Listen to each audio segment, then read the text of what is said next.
En estos días volvemos otra vez con el sainete criollo, que es la compra de un caza para la Fuerza Aérea Argentina. Esta situación se viene repitiendo desde hace muchos años, podríamos decir más de una década, y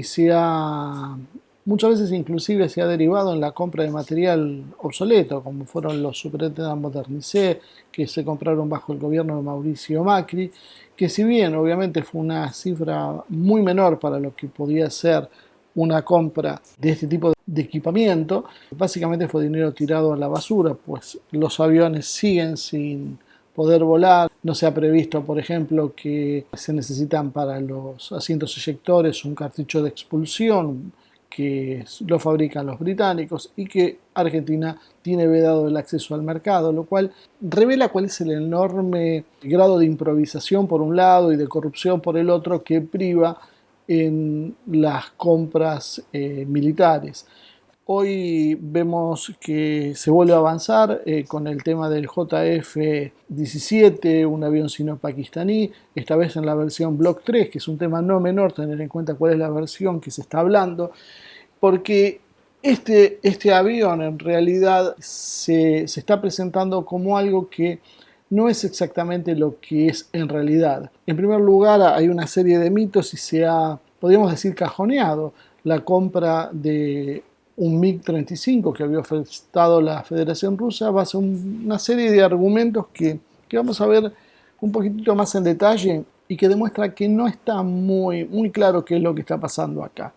El primer punto que se ha argumentado en la compra de JF-17 Thunder modelo Block 3 tiene que ver con el precio. Se dijo que es un avión sino-pakistaní, jugando tal vez con la idea de que los productos chinos son más baratos. Sin embargo, este avión tiene una cotización que se habló en un primer momento de aproximadamente unos 35 millones de dólares, pero cuando se vio lo que se envió al Congreso como presupuesto, estamos hablando de entre 50 y 57 millones de dólares, como el costo de la adquisición de 12 aeronaves de este tipo. Es llamativo porque la oferta rusa del MiG-35 se trata de un avión bimotor, no monomotor como es el sino-pakistaní, lo cual normalmente encarece la aeronave, pero también le da mucha más potencia, lo cual se traduce en mayor versatilidad, capacidad de llevar más equipos y aumentar la potencia de fuego del mismo. El avión ruso, según nosotros hemos podido constatar con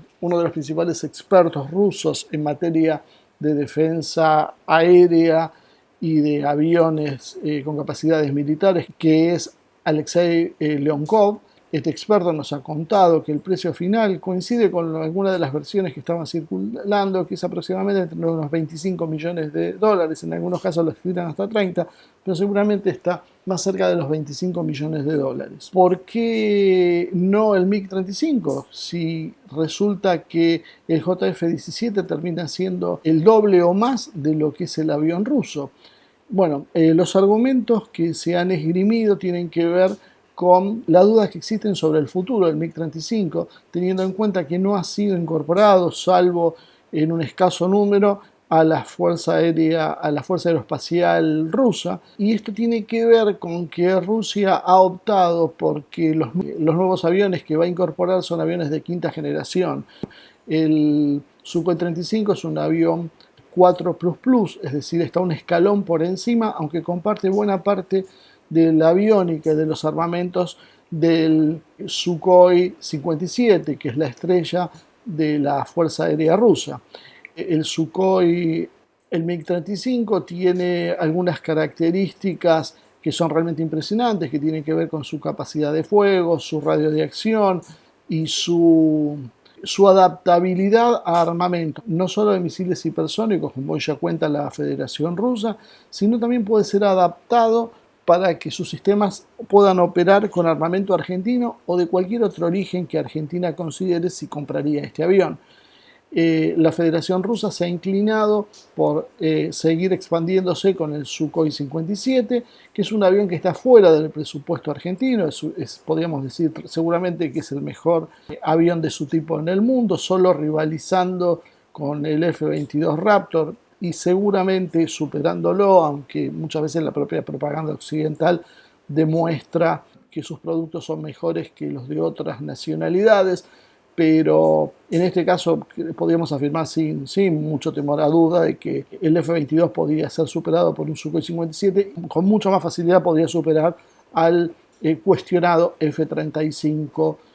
norteamericano, que supera los $100 millones una unidad convencional. Los rusos apuestan como una alternativa seguramente a un proyecto que por ahora se entiende como de exportación, pero no necesariamente va a ser solo de exportación, que es el Checkmate, es el Sukhoi 75, un nuevo aparato que es monomotor en este caso, no bimotor como sería el Sukhoi 57, que es un poco más pequeño en sus características, que es más parecido al F-35 en esos aspectos,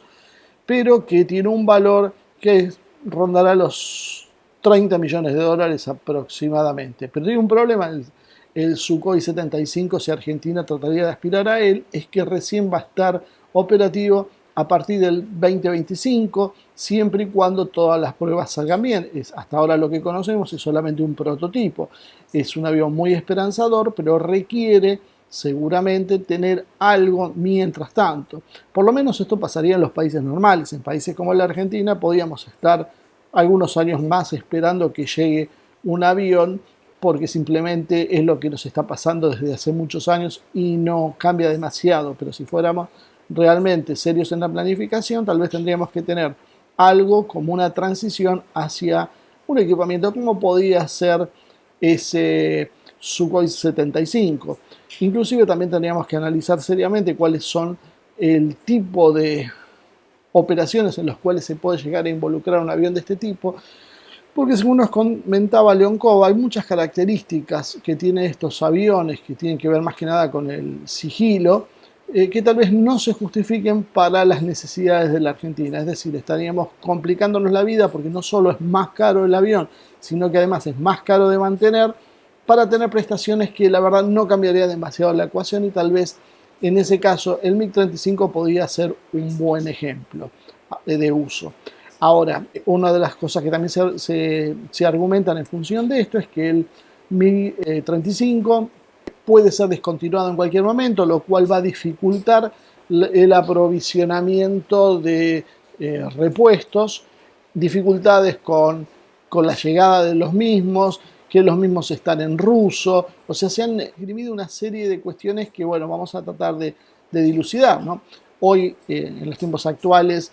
pensar que el material, los manuales estén en ruso realmente es desconocer los avances de la tecnología, y todo automáticamente se traduce a muchos idiomas. Rusia se compromete a entregar los manuales que hagan falta en forma electrónica y en forma manual, si los quieren los manuales impresos, en apenas 24 horas podría estar llegando a la Argentina, lo cual esto no sería entonces un cuestionamiento. Y Rusia además se compromete por lo menos por 15 años más tener una provisión continuada de piezas de repuestos si fueran necesarias para el correcto funcionamiento del MiG-35.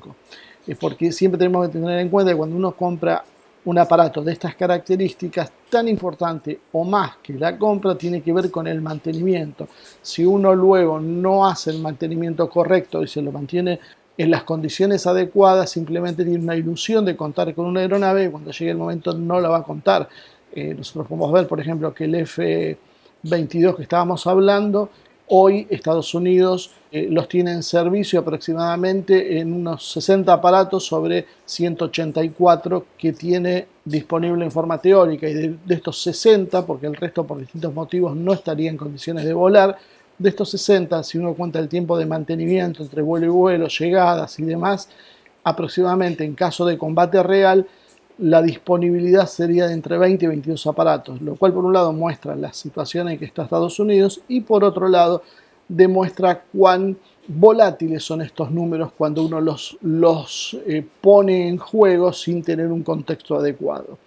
Pero veamos qué nos ofrece el JF-17 a cambio, porque si hay dudas sobre algunas de las características que pueda tener el MiG-35, tendríamos que estar seguros que el JF-17 Block 3 sería un avión claramente más fiable y superador. Si bien es cierto que Pakistán aspira a comprar más de un centenar de estos aviones, lo cual garantizaría que exista a futuro un mercado de repuesto, Tampoco podemos desconocer que el JF-17 es apenas un prototipo. Los primeros 11 aparatos se le estarían entregando en estos meses a la Fuerza Aérea Pakistaní. O sea, es un producto que todavía en realidad no sabemos exactamente cuál será su rendimiento y es absolutamente teórico. Tiene su antecedente inmediato en el JF-17 Block 2. En realidad los JF-17 son derivaciones del MiG-21 de la década de 50 soviética, que obviamente es un avión totalmente modificado, actualizado,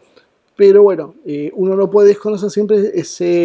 esa raíz primaria que tienen estos equipamientos. El JF-17 tiene un récord cuestionable sobre temas de seguridad. Por ejemplo, la Fuerza Aérea Pakistaní en el año 2012 tuvo 12 accidentes en 18 meses, lo cual es un número sumamente alto y preocupante. Inclusive hubo aviones que tenían poco más de 90 horas de vuelo, o sea, básicamente aviones que eran nuevos que han tenido accidentes y problemas de este tipo. De los 100 JF-17 que hoy están en servicio en la Fuerza Aérea Pakistaní, se calcula que aproximadamente 40 no están en condiciones de volar, un poco por lo que explicaba antes del F-22. ¿Qué significa que haya 40 que no están en condiciones de volar? Que hay problemas con la entrega de repuestos. Aparentemente hay piezas que no están entrando con la regularidad que se necesita, que son fabricadas en China o tercerizadas por China, y hay un problema de abastecimiento con el mismo. Por lo tanto, es un poco arriesgado el argumento que va a haber problemas de abastecimiento con las piezas de los MiG, pero no con los del JF-17. Además tenemos algunos otros problemas, como por ejemplo el radar KLJ-7, que tiene una baja prestación, que es el radar original que han tenido estos aviones, y que han presentado problemas con la aviónica desde el inicio de su manufactura y que no han sido solucionados por el tiempo. Tampoco sabemos exactamente cuál va a ser el motor que va a contar el Block 3. Se habla que puede ser una actualización del motor original, el RD-93, que es un motor de origen ruso, que sería en este caso el RD-93MA, que dispondría de un 10% aproximadamente más de potencia, o si sería reemplazado por el chino WS-13, que ese es el motor que China de alguna manera le gustaría poner en práctica, pero que tenemos que tener en cuenta también que China ha tenido serias dificultades en sus propios equipamientos con el tema de los motores, y uno debería tomar con pinzas cuál es la situación básicamente de la motorización, porque es, como podemos imaginarnos, es el corazón del equipo. Con respecto al tema que también presentaba muchas dudas, que era sobre si Argentina conseguía un MiG-35 tan barato porque iba a ser una versión degradada, que no iba a contar con un radar AESA como el que se decía, o que iba a tener otro tipo de motorización. No, el MiG-35 que viene es exactamente el mismo MiG-35 que se ha presentado, el que tiene la Federación Rusa, y de hecho va a ser modernizado. ¿Por qué ese precio? Ese precio no tiene que ver con que den un producto de menor calidad, sino que tiene que ver con que es una decisión política de Rusia que Argentina acceda a equipamiento militar ruso. O sea, todas estas cosas tienen que ver con lo comercial o con lo político. Uno puede ayudar a armar a un país a muy bajo costo porque tiene un interés. Para Rusia el interés es crearle un foco de conflicto en el Atlántico Sur a los Estados Unidos y al Reino Unido, que vive desafiando, como estamos viendo últimamente, a Rusia en el Mar Negro. Es decir, si Rusia se ve perturbada por buques británicos en el Mar Negro, una muy buena respuesta sería que Argentina pueda hacer algo que signifique un grado de preocupación para la Armada Británica y que necesite derivar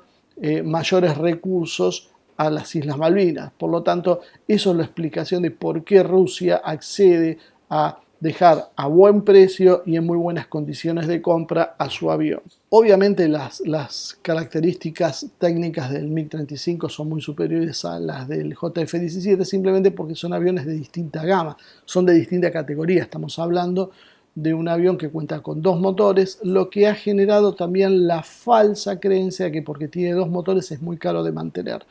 Leonkov nos decía en la entrevista, que les recomiendo que la busquen en el canal Humo y Espejos de YouTube, Allí van a ver esta entrevista y pueden verla con todos los detalles técnicos, porque fue una entrevista que duró aproximadamente unos 45 minutos, muy larga y que está subtitulada al español para que pueda ser comprendida correctamente. El MiG-35 es un avión, como decía, que al contar con 2 motores tiene otra capacidad y que está modernizado y que comparte muchos de los equipos con el Sukhoi 57, lo cual lo pone en un escalón claramente por encima de un avión monomotor como es el JF-17, cuya capacidad de vuelo, velocidad de ascenso, alcance y demás es notoriamente inferior al ruso. Tenemos que tener en cuenta también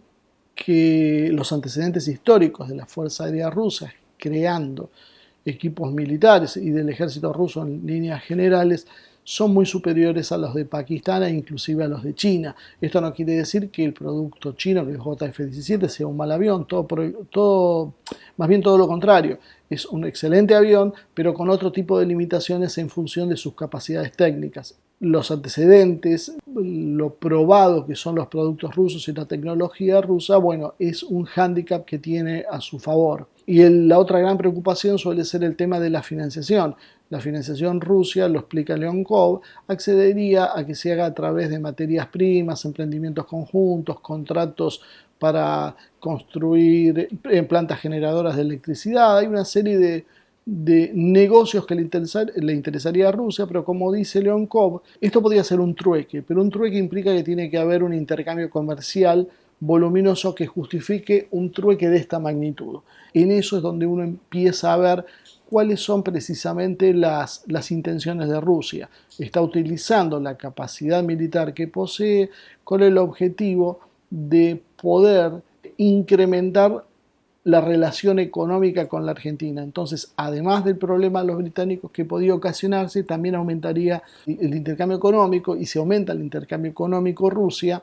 de esa manera va a tener también un desahogo contra las presiones crecientes de Occidente. Para la Argentina sería un negocio interesante porque más allá de que la financiación del JF-17 sea buena, cosa que todavía no sabemos, solamente sabemos que nos decían que era un avión barato, que era inferior, pero que era muy barato y que resultaba que iba a ser muy bien financiado. Bueno, resulta que lo barato termina siendo el doble de lo que vale el avión ruso, que la hora de mantenimiento de un JF-17 está aproximadamente $5.000 contra $8.000 de lo que sería el MiG-35, pero Leonkov nos dice algo que es muy claro: con los $30 millones casi que hay de diferencia, se pagan muchas horas de vuelo, entonces a veces el cálculo de cuánto sale la hora de vuelo es un cálculo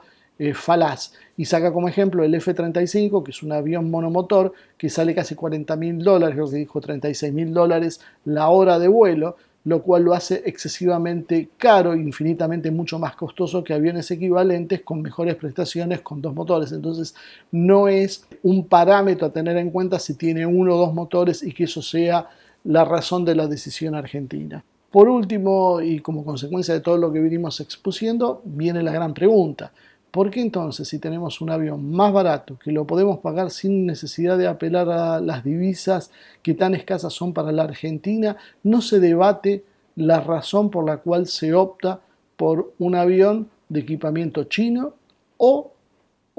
porque tampoco estamos seguros de qué va a pasar, probablemente estadounidense? Porque se ha hablado y se ha ofrecido los F-16 que Dinamarca da de baja,